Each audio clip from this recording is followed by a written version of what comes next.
NGO union, KGOA, KGNA എന്നീ സംഘടനകളുടെ നേതൃത്വത്തിൽ പൊതുജനാരോഗ്യ മേഖല സംരക്ഷണ ശൃംഖല തീർത്തു. പാലക്കാട് ജില്ലാ ആശുപത്രിക്ക് മുന്നിലാണ് സംരക്ഷണ ശൃംഖല തീർത്തത്. ആരോഗ്യ മേഖലയെ തകർക്കാനുള്ള കുപ്രചാരണമാണ് നടന്നുകൊണ്ടിരിക്കുന്നതെന്ന് സംഘടനാ നേതാക്കൾ പറഞ്ഞു.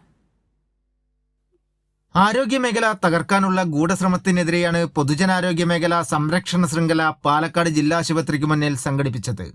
സാമൂഹിക ഉത്തരവാദിത്തത്തോടെ പൊതുജനാരോഗ്യ രംഗത്തെ പുരോഗതിക്കായി ജനപക്ഷത്തു നിന്നും കേരള സർക്കാർ നടത്തുന്ന പ്രവർത്തനങ്ങൾക്ക് പൂർണ്ണ പിന്തുണയും സംഘടനകൾ പ്രഖ്യാപിച്ചു. മികച്ച മുന്നേറ്റമാണ് ആരോഗ്യരംഗത്ത് കേരളം കൈവരിച്ചതെന്ന് നേതാക്കൾ പറഞ്ഞു.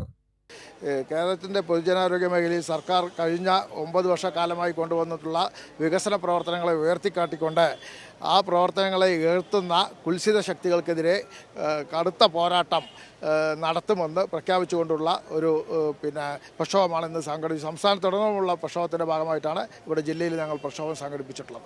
NGO യൂണിയൻ ജില്ലാ പ്രസിഡന്റ് K. മഹേഷ്, KGOA സംസ്ഥാന സെക്രട്ടേറിയറ്റ് അംഗം സെയ്തലവി, നവനീത് കൃഷ്ണൻ, R. സാജൻ, ആശാലത, R. സുരേഷ് എന്നിവർ സംസാരിച്ചു. കൈരളി ന്യൂസ്, പാലക്കാട്.